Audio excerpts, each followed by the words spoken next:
Okay, I'm sorry. I was just talking away and I was having a great conversation.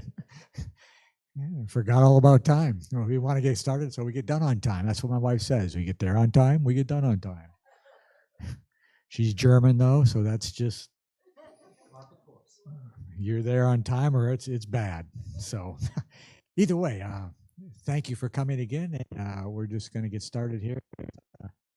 Amy coming up and giving us a little health nugget before Dave jumps up and gives us our message for the night. Here you go, Amy. Thank you, sir. How's everybody tonight? Good. Have you enjoyed the nice weather? I have too. Sad to see it leave, but I think the sun's going to stay around, so that's good. So tonight we're going to talk about sinusitis. Uh-oh, does anybody have sinusitis? Well, first of all, what is sinusitis? Anybody know? It's what? That's right. Inflammation is what it is in your nasal cavities, in the air spaces of your face, within the bones of your face. It becomes inflamed. So sinusitis can be caused by a lot of different things. It could be because of allergies or fungi, viruses, bacteria, sometimes an autoimmune reaction as well. So common symptoms, they could be different for everybody. What kind of things do you experience when you have sinusitis? Congestion type of thing. Congestion is one of them. I have congestion a lot. It's from allergies, and it seems to be year-round. I don't know, but anyways, anybody else have a condition that they experience when they have sinusitis? Headaches, that's right. Or pressure even, like headaches you think of right here. It could be a whole head thing. Pressure right here in these and your nose. What else? Yeah, I could have dizziness. Cough. Some people even have loss of smell because it gets so congested and inflamed in there they can't smell a thing. Occasional fever and fatigue, things like that. So we're going to talk about 3 things. There are others that can help, basically with inflammation, but with sinusitis. So the first thing is, you know what this is? That's right. Some people call it yam. I call it sweet potato. I really like sweet potato. Do you know what color it is inside there? Yeah, it's orangish. Sometimes a deep orange, sometimes a light orange. So yams or sweet potatoes are a good source of vitamin A, which help with inflammation. So especially in the nose or nasal cavity, it reduces the inflammation of the mucous membranes. So, and actually a deficiency in vitamin A can lead to chronic inflammation. So obviously, these are not the only things that have vitamin A in it. Do you know other things that have vitamin A? I'll give you a clue. You remember it's orange in there. So keep orange in mind. What other things are orange? Yeah, apricots, squash, carrots, peppers, that's right. Those things have vitamin A in it as well. Also, green things. You're going to hear me. We might not. I don't know if I'll have it up here or not yet, but green leafy vegetables also have vitamin A. You'll hear beans and greens. You'll probably hear a lot about that throughout this series, but those also have vitamin A. So the other thing is onions. Isn't this a big onion? This came from somebody's garden in the Sioux. Yeah, sweet onions is really. I had onion in my sandwich. I really like tomato and some sort of green and raw onion on rye bread sandwich. And boy, the onion I had today in my sandwich was stout. But onions help with inflammation and sinusitis and congestion. And it has something in it called quercetin. I don't know if you've ever heard of that, but it helps with inflammation. And I learned this once. So I was 35 and allergies hit for the very first time in my life. I'm like, what in the world? How can it just like all of a sudden, boom, you have allergies? But so I researched it. I didn't want to take medicine right away. So I read that you can take a large amount of quercetin and it would act as an antihistamine. Anyways, it really did work. I don't remember exactly how much I took. You'd want to consult a doctor. But anyways, I took quercetin and it really did help that season with congestion and all my allergies. The next season it didn't though, so I'm not exactly sure how that worked. But onions have quercetin, and the thing you need to remember is that it's towards the top layers of skin, so you don't want to peel too much off. But the quercetin in it has antihistamine properties and helps reduce the nasal congestion and inflammation. Another thing that has quercetin is apples, and it's the same thing. The quercetin is right under the skin, so you don't want to be peeling lots of skin off your apples or your onions because that's where the quercetin is found. Anyways, those two things have a large amount of quercetin in them. So, oh, and I do want to confirm that you can take a bite out of an onion just like you can an apple, and it will clear you right out. I tried it once just because I was curious. It works. It really works. Even today, just eating some pieces of raw onion in my sandwich, I had to blow my nose when I was done. It just kind of starts things running. So it really does work. I don't know that it does too much for your breath, but it does help with your congestion.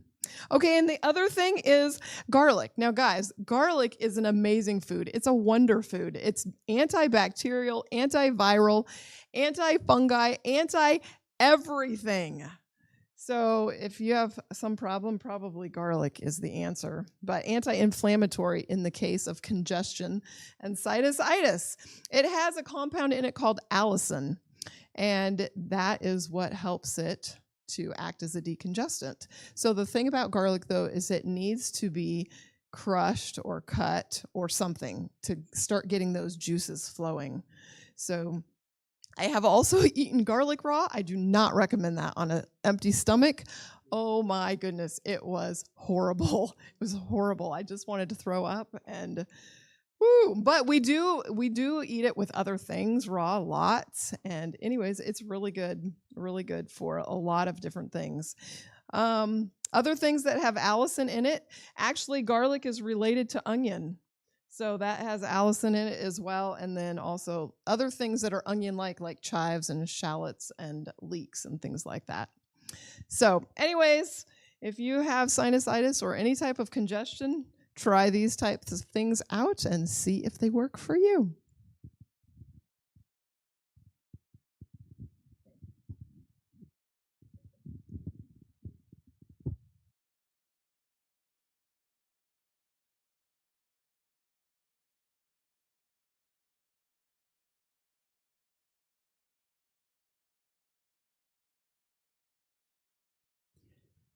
She did not mention the nature's flu shot that we sometimes make. It has got ginger and garlic and lemon and all kinds of goodies in it, all blended up together. And if you feel like something is coming on, that nature's flu shot will make it go away. Yeah. I like it without the honey, but she likes a little bit on the sweeter side. But anyways, so I don't remember exactly. I mean, it's got a lot. It's got like 8+ cloves of garlic, and it's got the ginger root and all that kind of stuff all ground up in it. It's really good.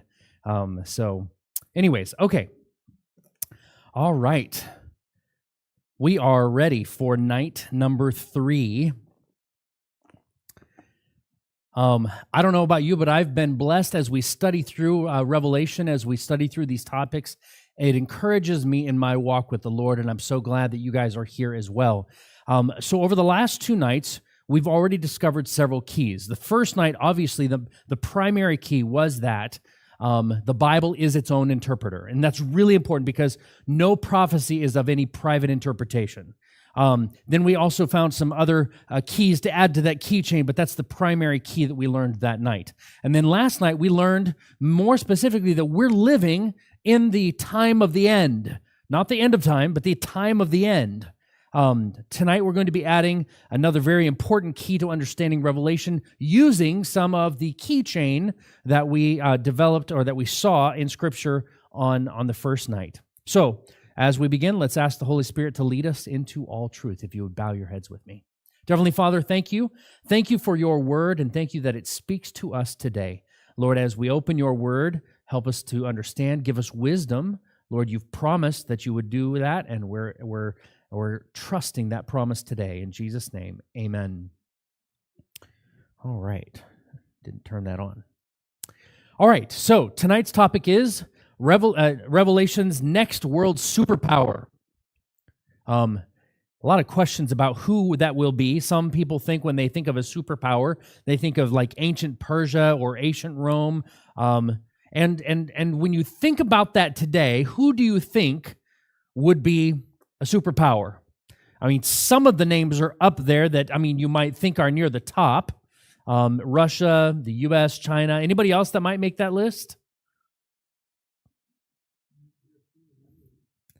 It might be a union, right? Okay. Well, as we begin this topic tonight, just to let you know, the Bible does have an answer for that. But as we begin this topic, I want you to begin thinking first about dreams. Researchers say that we all dream, sometimes several times during the night. Sometimes they're good dreams. Sometimes they're not. How many of you have been wakened in the middle of the night because of a dream? Now, when you woke, were you disappointed, afraid, or excited? Oh, it depends, right? Could have been all of them, right? And when you went back to sleep, did you get to finish the dream? Man, someone wants your recipe, right? Most times you don't get to finish your dream, right? So maybe it was a nightmare and you woke up with a cold sweat, breathing hard, or maybe you were relieved that you woke up. Maybe you were sad, maybe it was a scary dream, or maybe it was just a dream and you have not a clue what it was about, which is the case most of the time. We don't even know we dream most of the time. I wonder what I dream about. If I don't know what it is, but I dreamed about it, is it still in my memory? Boy, I'm curious now. Well, the Bible tells about an ancient king who had an incredible dream that he could not remember. A dream that reveals, among other things, the next world superpower. So we're going to go there. Daniel chapter 2. Daniel chapter 2. This is important because Daniel chapter 2 is a foundation prophecy. Bible prophecy, much of apocalyptic prophecy relies on Daniel chapter 2 as a principle for understanding Bible prophecy. Okay.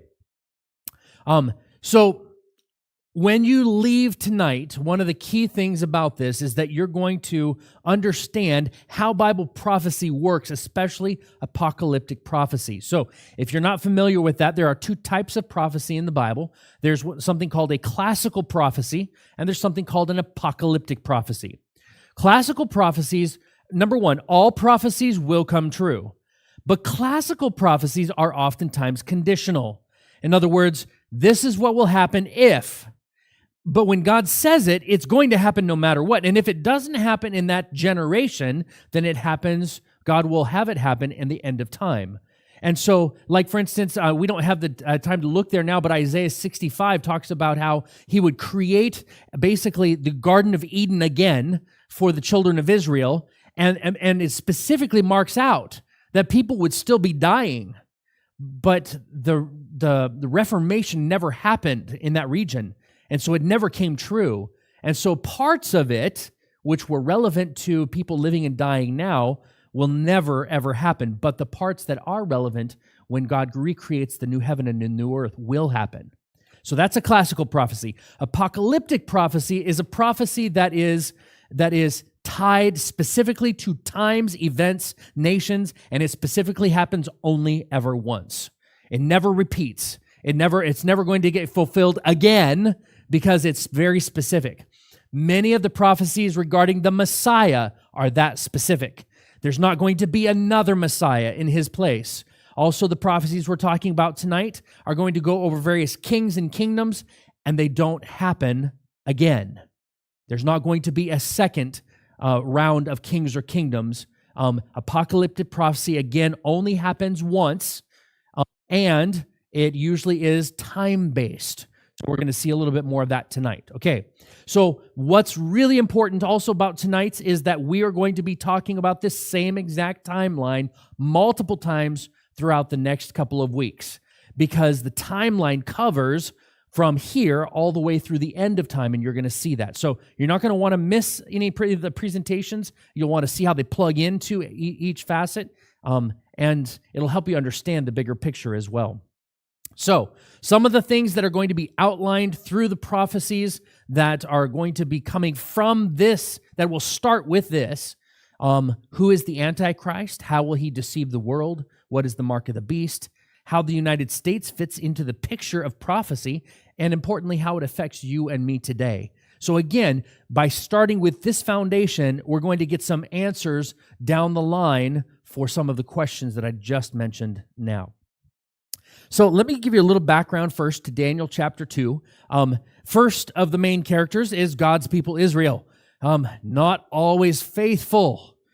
And so he oftentimes had to reprimand them and let consequences fall on them. One of those consequences happened to come from Babylon. Babylon was a kingdom growing to the capital city of a kingdom growing to the north, and they had ideas of conquest. In the minds of the Israelites especially, they were an enemy. God happened to use them, but in the minds of the Israelites, they were enemies. And then the king of Babylon was Nebuchadnezzar. Say that a few times, right? Nebuchadnezzar. He was powerful. In fact, actually, the Assyrian kingdom had risen to power mostly because of him. And it's amazing. He was a very wise man. And he took the throne in about 605 BC, and it was at that time that he actually went and invaded Jerusalem. And he took most of what was valuable, including people. He took them captive back to Babylon, and one of the people that he took was Daniel, a young man at the time. We guess he was about 18 years of age. And in every sense, Daniel was a true follower of God. Now, most of Israel might have been backsliding in ways, but Daniel had not been. So this is the context or the background for what's happening in Daniel chapter 2. So one particular early morning experience, the king summoned all his counselors because something had happened. Read with me Daniel chapter 2 and verse 1. Daniel chapter 2 and verse 1. Now it says, Now in the second year of Nebuchadnezzar's reign, Nebuchadnezzar had dreams, and his spirit was so troubled that his sleep left him. Okay, that could be a good or bad dream, but the bottom line is that he is wide awake. His mental juices are flowing, and something's happening. And he knew it was important, but he just couldn't remember what it was. And so like any good king, he decides to call for help. The Babylonians placed a lot of importance on dreams. I think this is the number one reason why God chose to reach out to him this way. The Babylonians were very key on dreams. They thought dreams were the portent of something in the future. And so he surrounded himself with people who would help him. And verse 2, he calls them. Then the king gave the command to call the magicians, the astrologers, the sorcerers, and the Chaldeans to tell the king his dreams. So they came and stood before the king. Now, he's a wise king. He's calling the people, and he's, just to tell you, he has divided up his counselors into the regions that he believes will give him the answers. The magicians claimed to have knowledge of the things that were on the common realm. They also did magic and those types of things. They controlled the natural elements, and they claimed to have connections to the natural elements. The astrologers believed that they had connections to the life beyond. You know, the gods and the stars and that kind of stuff. The sorcerers believed they had, the necromancy, the connection to the afterlife, the hell, and the people that were below. And then the Chaldeans, they were the university scholars. They were the ones that had all the books and the libraries and all of the head knowledge, the mathematicians, that kind of stuff. So in calling all of these, he's calling every wise person he knows. I mean, that's a wise king. I mean, if you need answers, you call everyone you know that might have an answer to what problem you have, right? Surely, I mean, they claimed to have powers. They claimed to have connections. I mean, they should, even despite the fact. And remember, he woke up out of sleep. What time of the day do you think it is? It's dark 30, something, right? If the king's awake at that time, guess who gets to be awake at that time?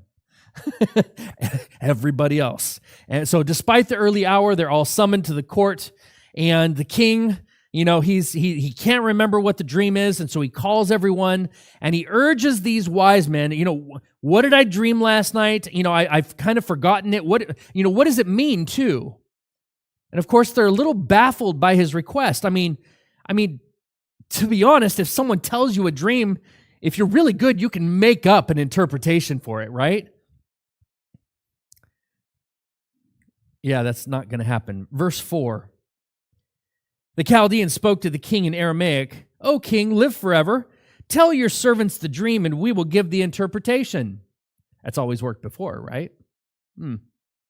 Yeah, not going to work this time. Verse 5. The king answered and said to the Chaldeans, "My decision is firm. If you do not make known the dream to me and its interpretation, you shall be cut in pieces, and your houses be made an ash heap. However, if you tell me the dream and its interpretation, you shall receive from me gifts, rewards, and great honor. Therefore, tell me the dream and its interpretation." So I want you to stop for just a minute. They're claiming, the majority of them, not the Chaldeans. Notice it's the Chaldeans that are talking to the king. The others are kind of silent. Anyways, the other three divisions believe they have some supernatural connection. They have a connection to the gods above or the gods below or the magic of the realm, whatever the case is. So it's not an unreasonable request that the king would say, "Tell it to me." Since those are the assumed sources of all dreams, and you claim to have connections to those sources, tell it to me. I mean, that's logical. He's not doing anything illogical. And for them to say, just go ahead and tell us the dream, we'll figure out an interpretation, he's beginning to get wise to that. Verse 7. They answered again and said, "Let the king tell his servants the dream, and we will give its interpretation." How did the king feel when they said that? Can you guess? Yeah, just a minor bit, right? Just a minor bit. Here's the thing. If they can't tell him the dream, then he knows that they're frauds, because their claim to have a connection to supernatural powers is a lie. Verse 8. The king answered and said, "I know for certain that you would gain time, because you see that my decision is firm. If you do not make known the dream to me," notice he's not even concerned about the interpretation. He's realizing that they can't tell the dream. "There is only one decree for you have agreed to speak lying and corrupt words before me till the time is changed. Therefore, tell me the dream, and I shall know that you can give me its interpretation." The Chaldeans answered the king and said, "There's not a man on earth who can tell the king's matter. Therefore, no king, lord, or ruler has ever asked such things of any magician, astrologer, or Chaldean." Wow. It is a difficult thing that the king requests, and there is no other who can tell it to the king except for the gods, whose dwelling is not with flesh. But wait a minute. They've just said that they have a connection, and now the Chaldeans are saying, "Yeah, nobody has that connection. Nobody has it." That's why nobody's asked us this before. For this reason, the king was angry, notice, and very furious. It's not enough to say he was angry. He was enraged, right? And gave command to destroy all the wise men of Babylon. Now, I'm not saying this is right, but is it a good idea to anger a king who rules the then-known world? No. Your life is forfeit if you choose to do that, and that is exactly what happens. Now, for the king, on his part, whether or not you like or enjoy capital punishment, he now recognizes their claim to supernatural is a lie. Will he ever trust them again? Not likely. It is better that they not even be in existence, because they have been lying every step of the way. So, to be honest, caught in a lie, executed. It's the safest thing for the king. Not saying that you should kill people just because they tell you a lie. I'm just telling you that in the king's position, he was not out of hand to say that this is a problem. Unfortunately, when Daniel had been taken captive, he had been named as one of the wise men. He was still taking counsel, if you will, classes. It was a 3-year course, and this is the second year of those courses. And so he is still not an official wise man, but he's numbered with them. And of course, since he's classed with the wise men and the king was so mad that he ordered all the wise men to be killed, Daniel's in a bit of trouble. Now, remember, Daniel is a faithful believer. So he's not one of the phony prophets. So when the soldiers actually are summoned for his execution, Daniel's a bit shocked. He didn't know about the problem. He didn't know that there was a problem. Go with me to verse 15. He answered and said to Arioch, the king's captain, "Why is the decree from the king so urgent?" Then Arioch made the decision known to Daniel. Okay, so he is now in trouble, and he wanted to know why, so he asked. Verse 16. So Daniel went in and asked the king to give him time that he might tell the king the interpretation. I mean, that's fair. I mean, technically, he's supposed to be on his way to being killed, but it's fair that he would go in and he says, "Listen, king, I need a little bit of time. I'm going to go back. I'm going to pray. I'm going to seek God because this mystery is something I cannot explain, but God can." Here's the thing. If the so-called wise men had been wise about it, they would have done something similar. They would have, bargained for time so that they could actually try to figure out something and then at least take it a stab at the dark at it. Come on, if you're going to be wicked, at least be smart, right? But they weren't that either, right? I want you to stop and think for just a moment. Do you have obstacles or mysteries in your life? Guess what? Daniel has no special pass that we don't have access to. If we need to have answers from God about things that we just don't understand, God is available. We should take it to the Lord. He can provide the answers we need for any mystery that comes into our lives, especially in regards to future things, and that's what we're talking about most today. Daniel was faced with life and death over something he could not explain. And fortunately for him, I think this was by God's design, the king granted Daniel time to talk with his God. Now, I believe it was actually by God's design that Daniel was not called because the king needed to see that his current staff were not trustworthy. If Daniel had been there, Daniel might have been the one to step forward and say, let me speak to my God, and the king would never have unraveled how useless his counselors were. So I believe it was by God's design that Daniel wasn't there to begin with. But now Daniel has got this responsibility on his shoulders. And he's going to, not just his own life, but his three friends and whatever princes and wise men are still left. I mean, some of them are probably dead already. But he knew just what to do. He would open his heart to the creator of the universe. And that's what he did. Verses 17 and 18. Then Daniel went to his house and made the decision known to Hananiah, Mishael, and Azariah, his companions, that they might seek mercies from the God of heaven concerning this secret, so that Daniel and his companions might not perish with the rest of the wise men of Babylon. The rest, that assumes that some were already perishing, or that they might still be perishing regardless of whether Daniel got the answer. But the bottom line is they wanted to live. And God did reveal the answer. Verse 19, then the secret was revealed to Daniel in a night vision, so Daniel blessed the God of heaven.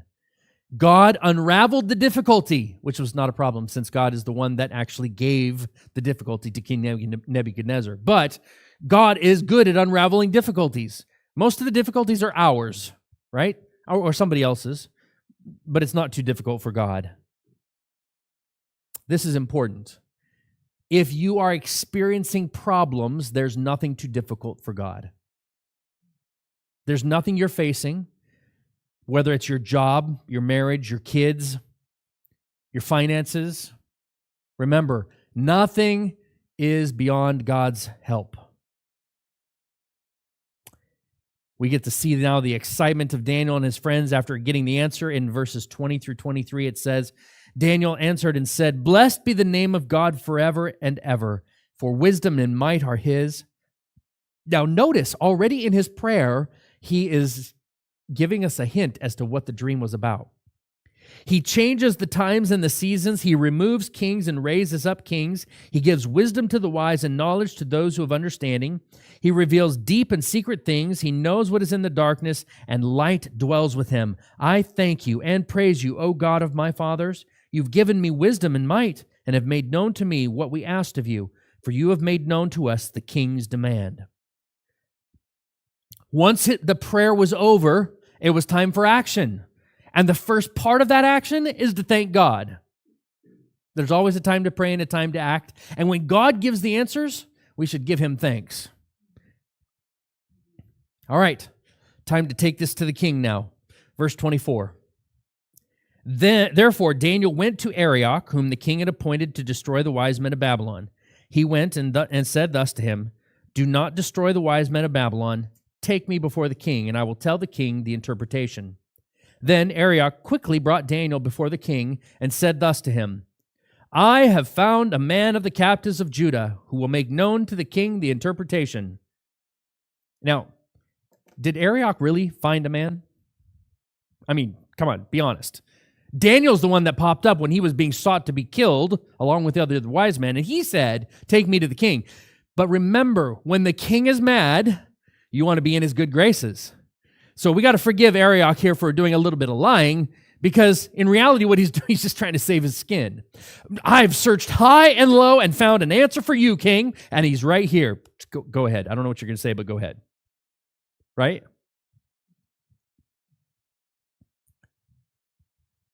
The king doesn't pay any attention to Arioch because he's looking for what? He's looking for an answer. Verse 26. The king answered and said to Daniel, Arioch is not even going to get a response. He said to Daniel, whose name was Belteshazzar, are you able to make known to me the dream which I have seen and its interpretation? I mean, can you see him sitting on the edge of his seat now? I mean, he's like, after all the drama and all of the lies and all of the killing and then this, and he's been waiting probably on pins and needles for Daniel to come back. I don't know how long this took. It's very possible. It says that Daniel received an answer in a dream too. It could be possible that this was the middle of the night and that Daniel goes back to pray and he falls into a sleep and he gets a dream too. It could also be that it's the next day. We don't know. But the bottom line is the king ignores Arioch. He goes right to the point. Can you do it? That's all I really wanted to know in the beginning. Can you do it? And Daniel does a wonderful thing that Arioch didn't do. He doesn't take credit. Daniel answered in the presence of the king and said, the secret which the king has demanded, the wise men, the astrologers, the magicians, and the soothsayers cannot declare to the king, but there is a God in heaven who reveals secrets. There is a God. And it's not connected with any of your wise men. So whatever connection they're claiming is not real. But there is a God that they're not connected to that can reveal secrets. And he is the one that is going to reveal it to you. Let's finish verse 28. And he has made known to King Nebuchadnezzar what will be in the latter days. Your dream and the visions of your head upon your bed were these. I like that. There is a God in heaven, and he has revealed to you, O king, what is going to happen in the latter days. The latter days. That's really important. God alone can reveal secrets. He's the one that knows the mysteries of our lives. He's the one that can give guidance, wisdom, and direction. We can come to him. We should come to him, right? And since he's the God of the universe, and since he's the one that can reveal secrets, he would also be the one that can make known to us what would be in the latter days. Now, the latter days implies that it's beyond this lifetime that Daniel is talking to the king. The latter days also could be translated as the last days. That's not the last days of the king, that's the last days of the world. So through this prophecy and this dream, we should not only see what is going to come to pass, but also what will happen coming down through the last days. Isaiah chapter 46. So hold your finger in Daniel because we're going to come right back to that. Isaiah 46. Isaiah 46, verse 9. So we're going back to your left. Isaiah chapter 46, verses 9 and 10.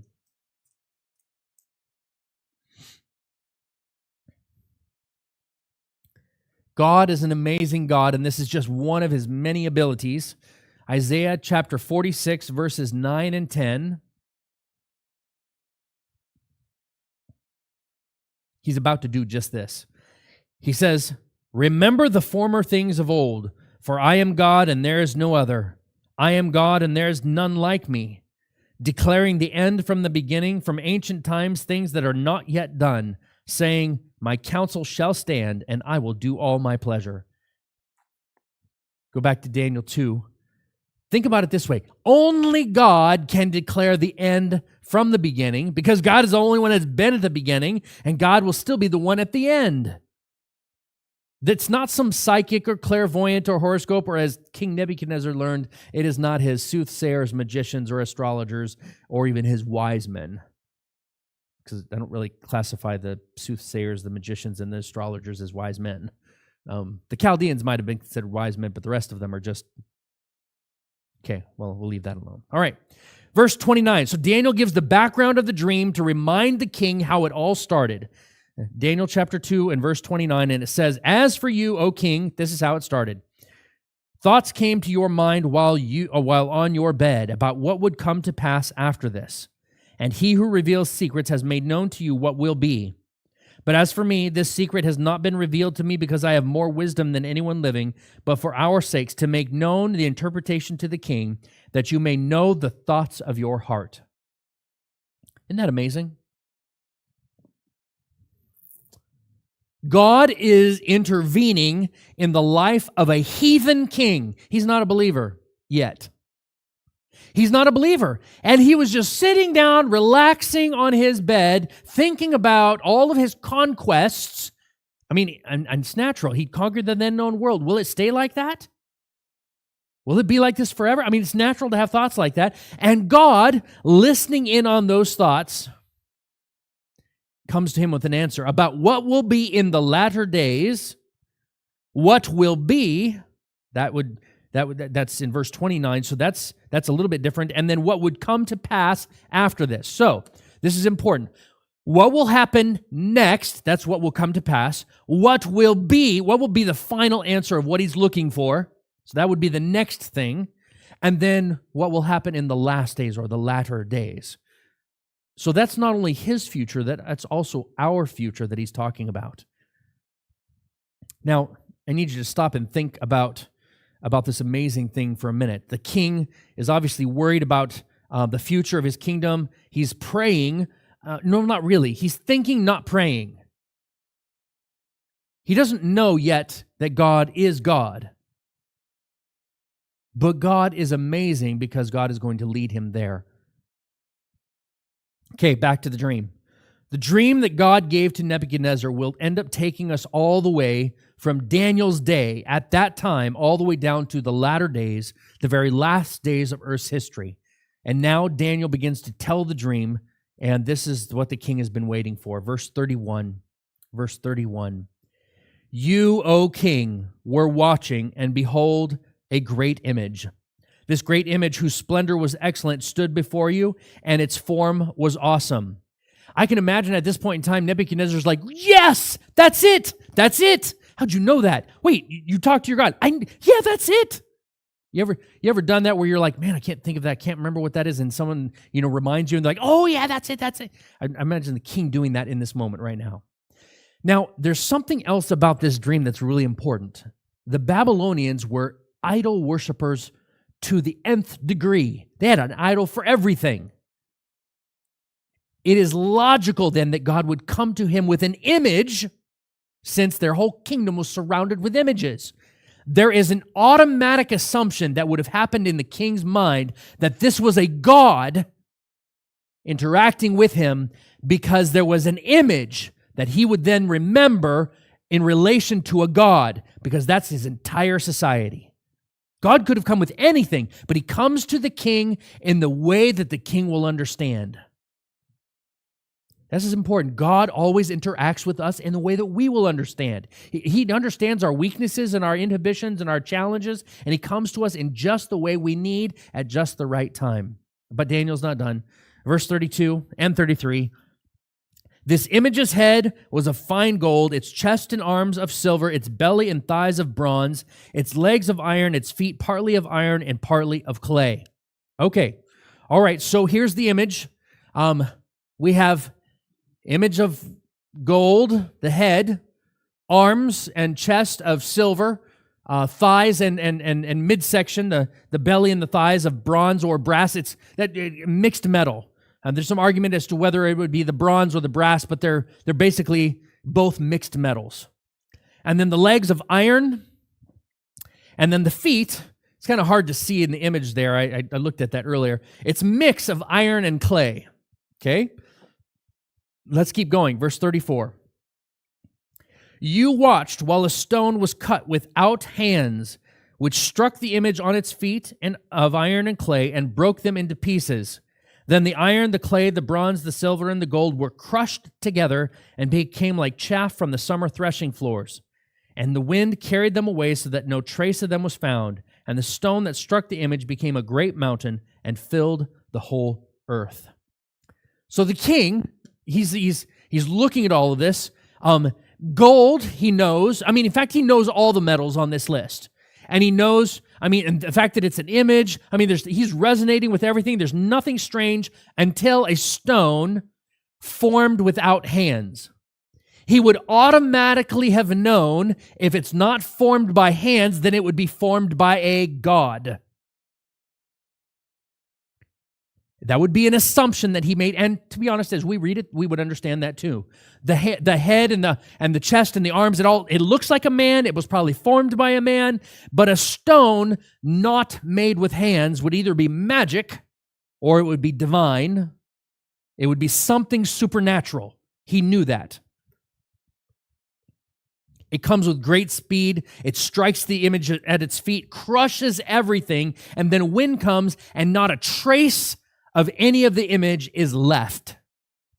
You know how much crushing that rock would have to do? Gold, we can crush gold pretty easily. Silver, not so bad. Bronze and brass, that's pretty hard. Iron, man, how do you crush iron into pieces the wind can blow away? This stone had to have had magical, supernatural powers, because to crush these metals, all of them, into just chaff, so that the wind blows every remnant of them away, would again have to be supernatural. King, he's like, yes, this is it. I saw it, and it gets bigger and bigger, and it fills the whole earth, and yeah, but what does it mean? That's exactly the dream, but what does it mean? There are a lot of people in prophecy in the Bible think prophecy is guesswork. Everybody should have their own interpretation, and many people do.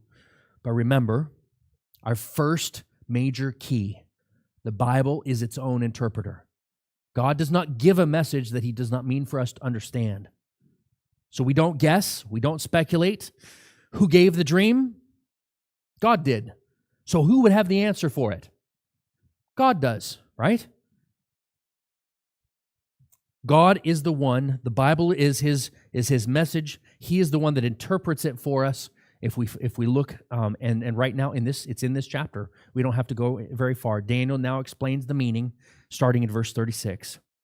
This is the dream. Now we will tell you the interpretation of it before the king. You, O king, are a king of kings. For the God of heaven has given you a kingdom, power, strength, and glory.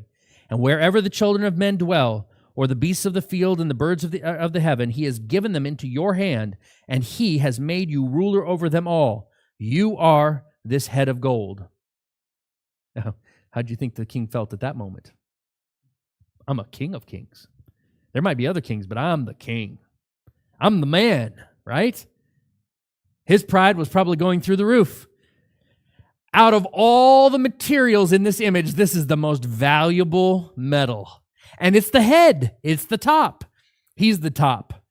I mean, his pride probably was getting a booster shot at this point in time. Yep, I'm the king. I'm the golden king. I'm the top king. I'm the head king. And wait. God gave it to me. God gave it to me. I conquered it. No, God gave it. You can see already he's probably going to get tripped up a little bit. Interestingly enough, throughout history, gold literally is the perfect depiction of Babylon. After all the military conquests and the architectural splendor of Babylon, it was amazing. No other kingdom matched Babylon. Gold was the most fitting symbol, and gold was typically found on most buildings constructed by the state, not by individuals, but by the state.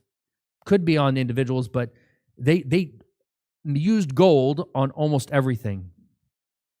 From history, we know that Babylon ruled from 605 to 539 BC, and it was a mighty nation. In fact, actually, the city itself was more than 60 miles around. That's not a small city. More than 60 miles around. That's bigger than Detroit. That's bigger than Chicago. It wasn't a small city. On top of that, the walls were 90 feet high, and they were so wide at the top that you could race 3 chariots side by side. And the top wasn't even the thickest portion. Like most walls, they were bigger in the foundation and they came up like this. They might have had a front face on the outside, but they were ramparts. 3 chariots wide on the top of these walls. And the river Euphrates ran right through the center of Babylon. It had a constant power supply, and it is said that they had a 20-year food supply within the walls of Babylon. 20 years. It could outwait any siege that any nation living would ever bring. In fact, Nebuchadnezzar's idea was that Babylon would last forever. On a clay tablet written by Nebuchadnezzar, it said, "The excellency of the kingdom, may it last how long? Forever." And yet he had questions in his head while on his bed because he wasn't so certain about it. You, O king, your kingdom is Babylon, the head of gold, the head of the statue. You are a king of kings. Had Daniel been a politician, he probably would have stopped right there because the rest of the news gets worse for the king of Babylon. Not for us, but remember, Daniel is not a politician as politicians go. He is faithful, and so he's going to reveal the entire dream, which is what he was asked to do. Because the message was not just for the king, the message was for everyone.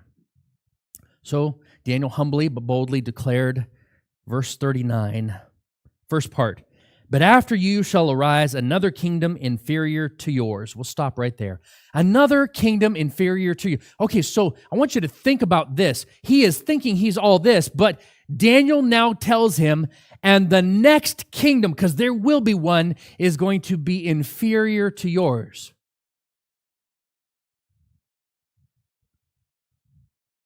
How does that make him feel as a king?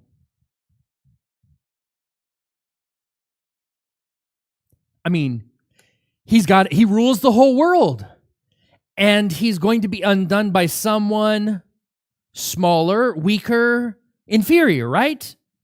Not as wise, not as strong, not as good, not as something is going to overtake him. I think that his joy and pride took a dive at that moment. I think that anyone else ruling the world would have been bad enough, but the fact that it was someone inferior would have made it worse. But God said another power would arise and it would supersede the golden kingdom of Babylon. And by the way, Daniel did live to see that happen. That happened. The next world power that actually is represented by the 2 arms, if you will, was Media and Persia, or Medo-Persia. They joined it together by marriage. Cyrus married Darius' daughter, and that sealed the deal. And then when Darius died, obviously Cyrus became the heir of both kingdoms. So it started out as 2, like 2 arms, And they did. They were inferior. Just as silver is inferior to gold, Medo-Persia was less in so many ways. Less but stronger. I want you to note that through the statue. As we go down, the value decreases until the very end, but the core strength, the more vicious, the more brutal it gets as we go down. During the reign of Belshazzar, Nebuchadnezzar's grandson, Cyrus the Mede, laid siege. Actually, Cyrus was a Persian and Darius was the Mede. Anyways, laid siege to Babylon. He was under the Median banner at that time. So it was a mixture of Persia and Media. October 13, 539, the Golden Kingdom of Babylon came to an inglorious end. Now, remember, it was an incredible city. So how did it fall? Well, it fell because inferior, but yet not unwise. History tells us that the walls, that the Persians and the Medians came to the walls, and the Babylonians actually threw food at them and yelled back at them, "Don't worry about us, we'll outlast you. We have food. Here, need some?" Threw it at them.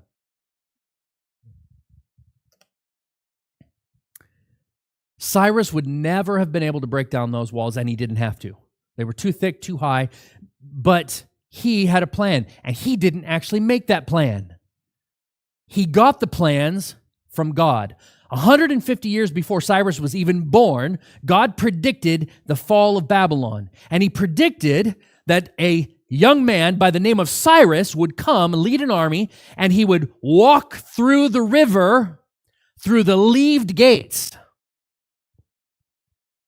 Cyrus knew about that, so he diverted the river, marched down the riverbed, found the gates weren't even locked. So the leaved gates that blocked the river entrance were not locked, and he pushed them aside and marched into the city and took it. God had predicted it. Cyrus knew of that, went with it. The dry riverbed is the way they entered. The inner gates had been carelessly left open, and thus Media-Persia began to reign. From 539 to 331 BC. They had bigger armies, but they weren't as wise, especially when it came to spiritual things, but that's another conversation. They ruled the Middle East for 2 centuries, but remember, it's not done yet. Back to verse 39. Then a third kingdom of bronze shall rule over all the earth. Bronze. In your history, Babylon, Medo-Persia, what country or what kingdom comes next in history? Do you remember? Yep, it is Greece. At the Battle of Arbela, 331 BC, the Greek Empire, the brass kingdom, the bronze kingdom, Alexander the Great, mighty warriors, and they overthrew the Medes and the Persians. Actually, it was just the Persians by that time. The Medes had already been consumed by the Persian monarchy. Alexander defeated Darius III of Persia in the Battle of Arbela in 331 BC. This is the Third Empire. At the young age of 25, Alexander became ruler over the most extensive empire the world had ever known to that date. And he did it in such great speed. It was amazing. Take a look at this. This is from Arian, a Greek historian, writing about Alexander. He says, "I'm persuaded there was no nation, city nor people where his name did not reach. There seems to me to have been some divine hand presiding over both his birth and actions." There was. Before he was even born, there was. God had already dictated exactly what would happen. Fittingly, much of the armor worn by the Greek army was actually made of mixed metals like brass, very same as that third metal in Nebuchadnezzar's dream. That's not an accident. God doesn't make accidents. God knows the future. Nobody has to guess at this. The Bible knows. Notice also the value of the metals, again, is decreasing, but the strength of it is getting stronger. Which would you rather have, a shield of gold or a shield of brass? Brass. Brass will stop an arrow. Gold will not. All right. So Greece ruled from 331 to 168 BC. And interestingly enough, Alexander did not make it very long. At his 33rd birthday, he died of an alcoholic fever. He was actually, they were drinking or toasting to him. He was imagining that he was someone great, and they started proclaiming that he was a god. And therefore, since he was a god, he should be able to drink the Herculean cup. The Herculean cup was a 5-gallon mug of alcohol. So he did.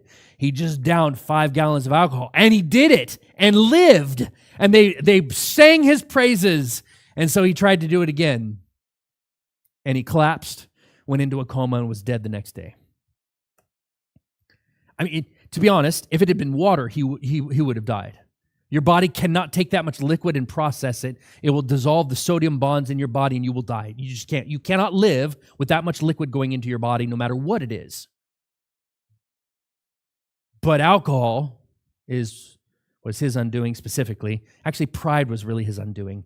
But remember, that's not the end of it. There's still more. So verse 40 says, "And the fourth kingdom shall be as strong as iron, inasmuch as iron breaks in pieces and shatters everything. And like iron that crushes, that kingdom will break in pieces and crush all others." On June 22, 168 BC, at the Battle of Pydna, perished the empire of Alexander the Great, 144 years after his death. And Rome, Rome, iron, vicious iron. The Caesars called themselves gods, and they demanded worship and obedience by all men. They did not allow for any wiggle room. The Roman Empire was the most vicious of all kingdoms. I just want to compare for you just for a moment.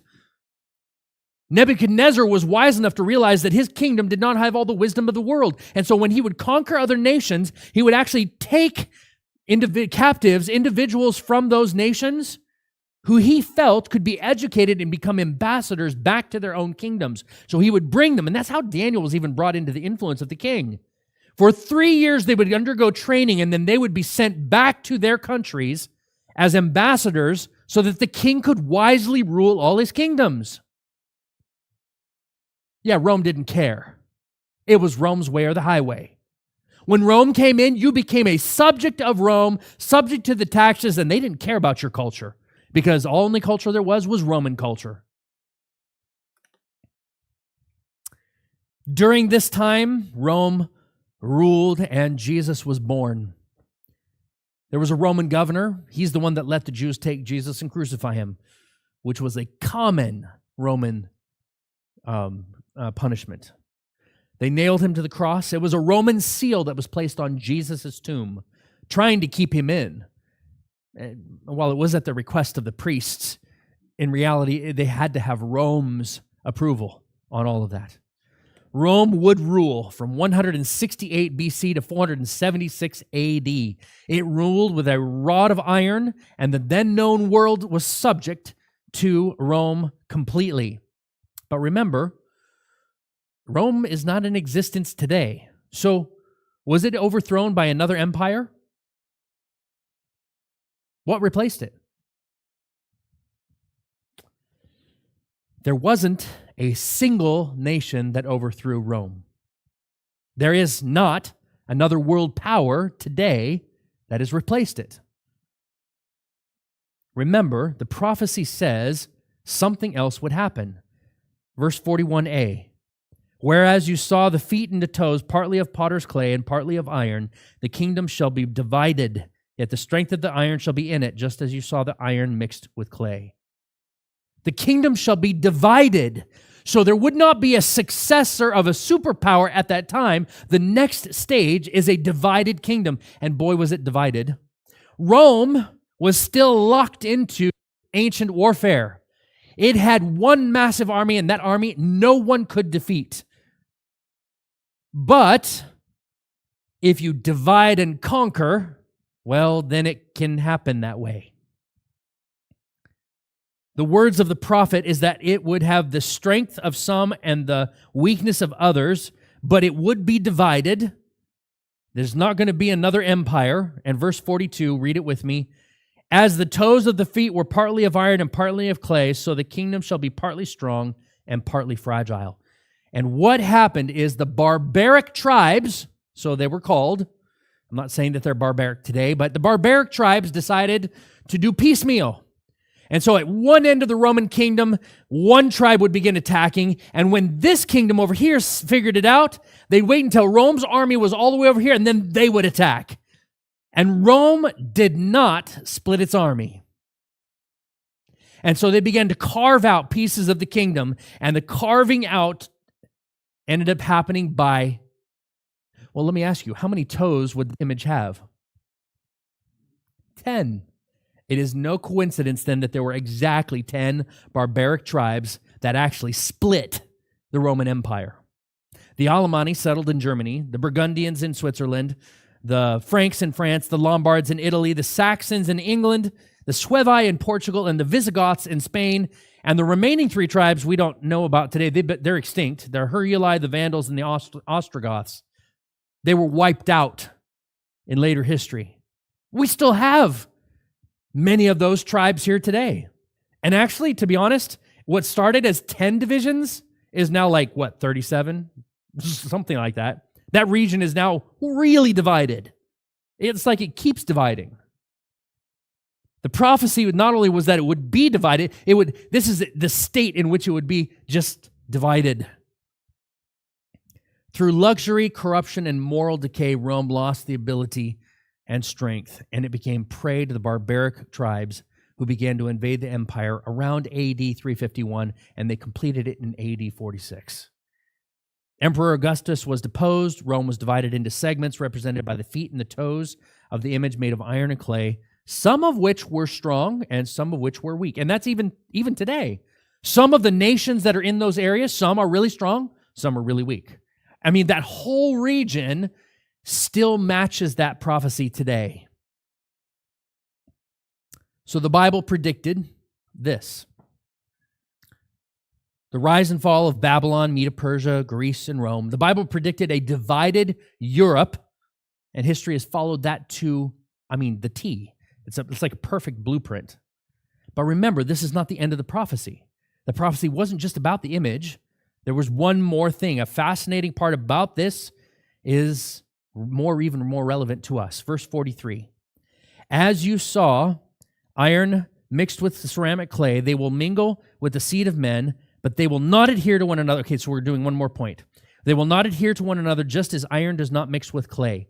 So it hasn't stopped people from actually trying to unite Europe. Remember, God said it would be divided, but humans have tried to bring it together, and they did it by trying to marry. You can actually look at this royal family tree. A lot of those trees didn't have very many branches on them. They were all interconnected. Not impossible that they would marry each other off and that siblings would marry each other. They were trying best, and cousins and aunts and uncles and all the kind of marrying in between, because they were trying to bond everything together, and they fought over it. And the funny thing about this is that means most of those wars were just family feuds. I don't know if you stop to think about that. They were all one big family because of intermarriage, and then they fought with each other. Reading that again, they will mingle the seed with men, but they will not adhere to one another. And history gives us an eloquent testimony of the accuracy and reliability of the Bible. Napoleon, mighty warrior of France in the early 1800s, tried to reunite all Europe. And when he was defeated in 1815 at the Battle of Waterloo, it is reported that he said, "God Almighty is too much for me." He knew about that prophecy, and he could not overcome it. Indeed, so did everyone else. Anyways, Napoleon, historian writing about it in Lectures of Modern History, says, "What was the principal adversary of this tremendous power? By whom was it checked and resisted and put down? By none and by nothing but the direct manifest interposition of God."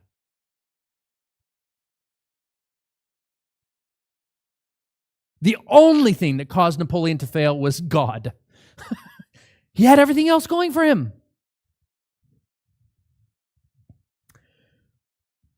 He wasn't alone. Rulers that have attempted to unite the world specifically that part of the world. All right, ready? Here you go. Charlemagne, yeah, he didn't succeed either. Or Louis XIV, or Charles V. Obviously, we talked about Napoleon. Kaiser Wilhelm and Hitler. Yeah, they all tried, right? They all tried to, but could not, adhere to one another. These 7 words stopped Hitler in his tracks because God had said they will not adhere to one another. That's probably the most fitting epitaph to all of the would-be rulers of the then-known world. Remember, the nations are in God's hands. And that's important, especially when it's not going the way we think it should go, or when it seems to be going to hell in a handbasket, right? The world's history is not by accident, it is on purpose. It is not a kaleidoscope, or kaleidoscope, whatever you want to say, of events. Really, it is just God working. It is not a series of random happenings. It's not in the hand of a king. It's not in the hands of any other royalty. Dictators do not control it. Presidents don't control it. It is in the hands of God, and we need to trust Him. History confirms that what the Bible said 2,500 years in advance. The head of gold, the chest and arms of silver, the belly and thighs of brass, the legs of iron, the feet of iron and clay. All of this has come true. It is all true today. But the dream does not end there. Read verse 44 and 45. In the days of these kings, what kings have we just talked about? No, not the 4 kingdoms.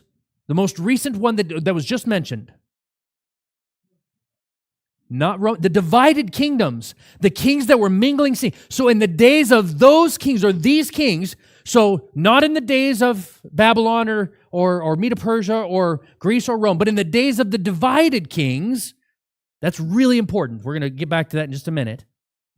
The God of heaven will set up a kingdom which shall never be destroyed, and the kingdom shall not be left to other people. It shall break in pieces and consume all of these kingdoms, and it shall stand forever. Inasmuch as you saw that the stone was cut out of a mountain without hands, and that it broke in pieces the iron, the bronze, the clay, the silver, and the gold, the great God has made known to the king what will come to pass after this. The dream is certain, and its interpretation is sure. God is going to be the next one to set up a kingdom. Now, this is really important. That means it has not happened yet. Because in the dream, the stone crushes every other kingdom, and the wind removes every remnant of those kingdoms away. We still have remnants of those kingdoms today, so it hasn't happened yet. So while Jesus came the first time, He has not yet set up His kingdom. He's inviting people to be a part of it. Remember, many of his entreaties to the people, the kingdom of heaven is at hand. He's inviting people to be a part of it. He has not set it up yet. The mountain has not crushed everything, and the rock has not grown up into a mountain yet. It's not yet set up. We are living in the time of the toes, and the rock is about to come. Everything else has happened. That rock represents Christ's eternal kingdom. The next great event on the stage of human history will be the second coming of Christ and the establishment of His kingdom, represented by the rock that came and struck that image. The next superpower is going to be God. And His kingdom will consume all other kingdoms. It will wipe away traces of all other kingdoms. Babylon rose and fell, Medo-Persia rose and fell, Greece rose and fell, Rome rose and fell, and then the divisions just keep getting worse, and I think it's just going to keep getting worse. That's all we know how to do. But there's another kingdom on the way. The kingdom represented by a rock is the kingdom coming that will be permanent. Remember, we read, no other will replace it. That's because it's perfect. There is not something going to be inferior overtaking God's kingdom. Or superior, because there's nothing superior. God's kingdom is the only lasting kingdom. It will never fade away. That's the end of the prophecy, because there's no other kingdoms to come next. Then will be fulfilled the prophecy in Revelation chapter 11. Go with me to Revelation chapter 11, verse 15. Revelation chapter 11 and verse 15, all the way back to the end of the Bible. Revelation 11 and 15.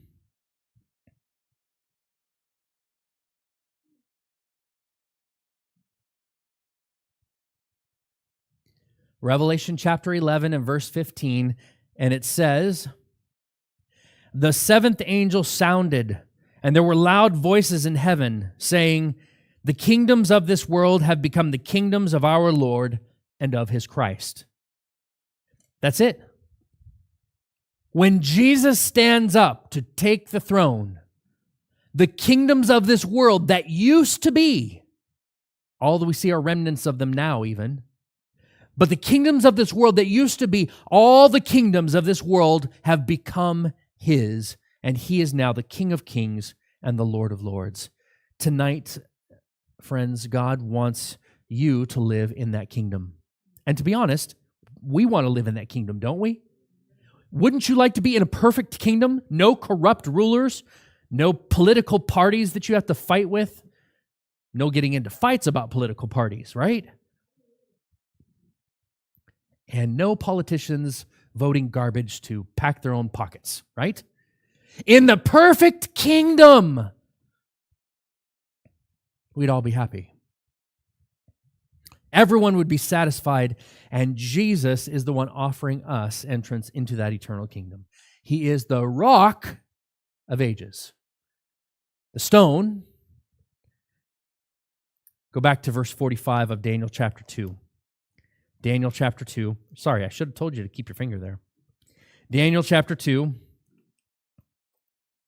And I'll give you a minute to look there since I failed to tell you to keep a finger there. We read this already, but I want to just reaffirm this. Daniel 2, verse 45.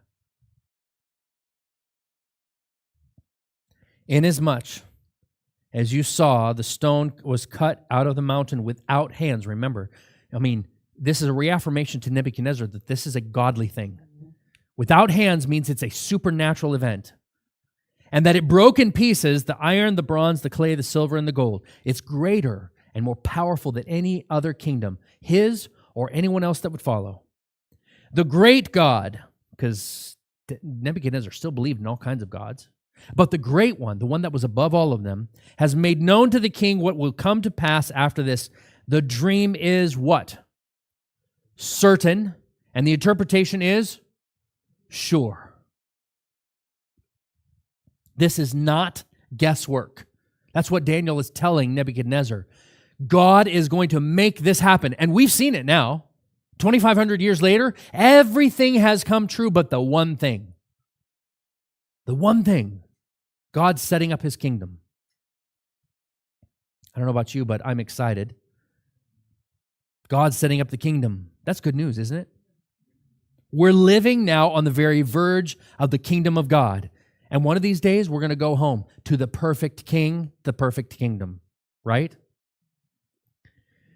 During the Second World War, bombs were dropping on London. The earth was shaking, buildings were crumbling, and a father and his 7-year-old girl were actually the only ones remaining in their family. Both her brothers and her mother had been killed, and the father and daughter were in a bomb shelter. The earth was trembling from the bombs, and the daughter, of course, was frightened. And she's like, "Daddy, I'm afraid of the bombs." I mean, who wouldn't be, right? But think about it. Our world is kind of like a war zone now. Anything causes you to fear sometimes? What about terrorists, school shootings, violent criminals? Are you tired tonight? Tired of saying goodbye to loved ones who die? Tired of sickness, suffering, and pain? Tired of divorce, heartache, and anger? The father turned to his daughter and said, We're in a bomb shelter. We're protected. "Daddy," she cried, "I can't go to sleep unless you hold my hand." So he reached over and took her hand, and a bomb came down and shook the shelter. She cried, "Daddy, I'm afraid. I can't go to sleep." He said, "Oh, honey, just go to sleep. Honey, go to sleep." She said, I can't go to sleep unless I know that your face is turned toward me."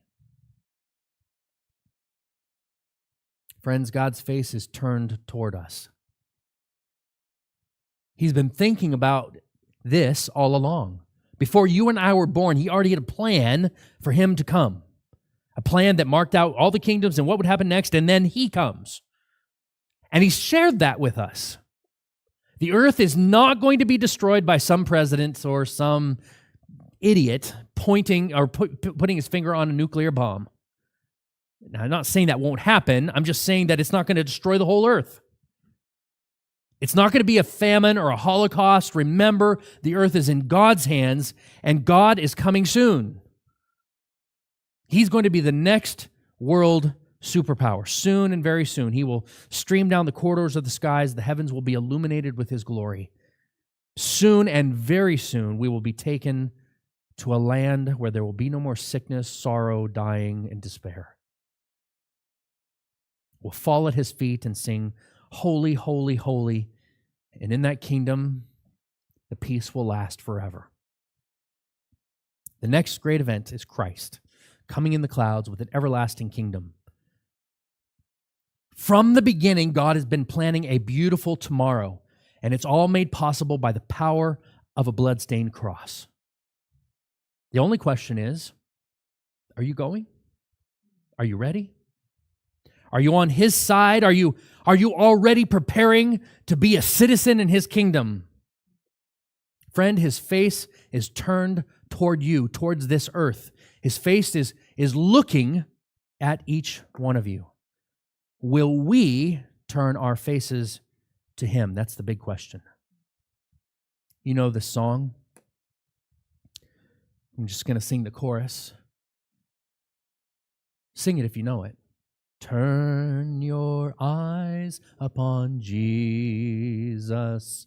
Look full in his wonderful face, and the things of this earth will grow strangely dim in the light of his glory and grace.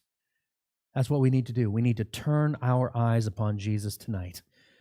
All the problems we may have, all of the things that go on around us will strangely grow dim as we look into his marvelous face. Let's pray. Dear Heavenly Father, thank you so much that you have the answer to every problem and that you are coming soon. Lord, may we be ready. May we choose even now to be citizens of that kingdom. This is our prayer. In Jesus' name, amen. Tomorrow, our meeting is Revelation's battle for the throne. Revelation details the battle behind all battles like no other part of the Bible. And so we're going to dig into the great battle tomorrow evening. See you then. Oh, I forgot to print out the schedules for you. Man, I'll give you the schedules. So I'll tell you ahead of time. We're going to meet tomorrow night, then we're going to take a break. And then we'll be back again for next weekend. And I'll give you the full schedule for all of the meetings. Again, nope, that's not the right schedule. Nope, it's not. I've got to print new ones. Okay, but I will have them for you tomorrow night. In fact, I'm going to go home and print them tonight so I don't forget. It'll be Friday, Saturday, Sunday next weekend. And then after that, we're going to go to a unified schedule because I'm going to be presenting at the same time at another location in the Sioux. And so at that point in time, what I'll do is I'll present here and live stream to them.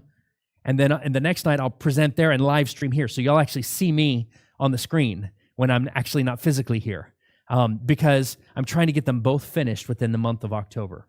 So I don't want to stretch it out too long. So anyways, that schedule will be printed for you tomorrow. So, yep. Yes. Excellent. Have a safe trip tonight. Button down the hatches. I think we're supposed to get some storms and stuff tonight. Just passing through.